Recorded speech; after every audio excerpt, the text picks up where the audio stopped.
As we reported earlier in the show, peeps in Oakland took their anger to the streets in the wake of the bullshit verdict given to the pig that murdered Oscar Grant.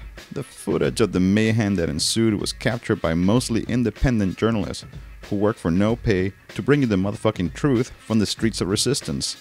Wes Osborne of the Glassbeat Collective was there to cover the rebellion, but as we saw recently in Toronto, the motherfucking police has no love for video ninjas. So they grabbed Wes, fucked his arm up, and erased the footage of his arrest. To get the story from the horse's mouth, I invited Wes to give us a skinny. Hey Wes, how the fuck are you? Doing well. Fresh out of jail and feeling better and doing really good. So, in your own words, can you tell us just what the fuck happened? Before it got dark, I mean, most of the things stayed pretty peaceful, it seemed like to me. People were fucking mad, but no one was really smashing anything until after the police kind of came in and started busting skulls. If you do not do so, you will be arrested! What are you doing to that woman? What excuse did the pigs give to haul your ass to the clink? I don't have a really good reason why they arrested me, but I think it was basically had to do with the fact that I was down there filming and filming police brutality.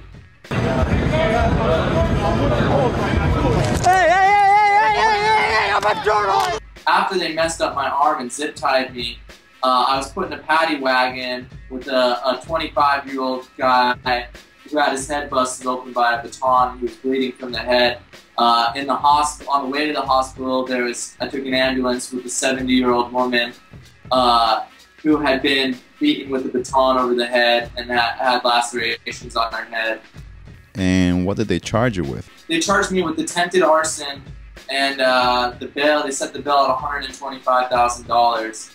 And I think they obviously they definitely made that up and just blatantly lied about it. I looked at the sergeant. I said, "You're charging me with felony arson," and the sergeant said, "I saw it." And he looked me right in the eye and he said, "I saw it."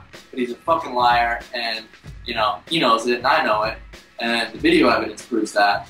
And so yeah, I think they were doing it with other people too. They're making up charges in order to get people off the street so that they can't either film or dissent or whatever else. Can you tell me how life was inside a government cage? It was dirty as fuck, and I mean the prisoners were fine. I got along with everyone that was locked up, but the cops were really crude. They were joking about rape, saying what doesn't kill you makes you stronger. They threatened me with beatings because they said that I was un-American, and it was generally a lot of bullying on the part of the police, and they were just really shit talking, and there was a whole aura of just injustice. They sent me to Santa Rita jail, and you know it was the same as conditions are in jails all across this country, which is that the food is shit. Medical treatment is completely lacking, and so-called inmates are treated as cattle, and it's basically a disgusting situation. So why do you think the pigs are so fucking afraid of video ninjas? I think it's just because we're doing our job, and they understand the corporate media. The thing with them is they're never gonna show things that are contrary to their interests. So you know, people getting justice and people's rebellions and these things are contrary to the corporate view of what's in their interest, and so they're never going to play that, and they twist things up. So our only alternative is this type of media in order to get our voices out, and I just think it's really important. I think they acknowledge, I think just in their violence, that this work is becoming effective, and they're trying to do something about it. And I think that's also evidenced by these new laws that they're passing, I think in 3 states now, that make it illegal to film a police officer. They understand that this whole thing with Oscar Grant would have never happened if the camera hadn't have been there. Thanks, Wes.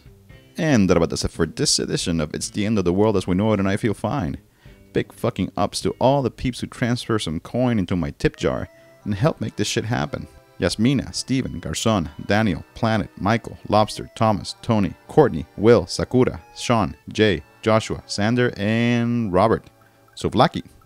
To comment on this show, or for links to the Oscar Grant riots, just visit my fucking website, stimulator.tv. Now, free all the prisoners.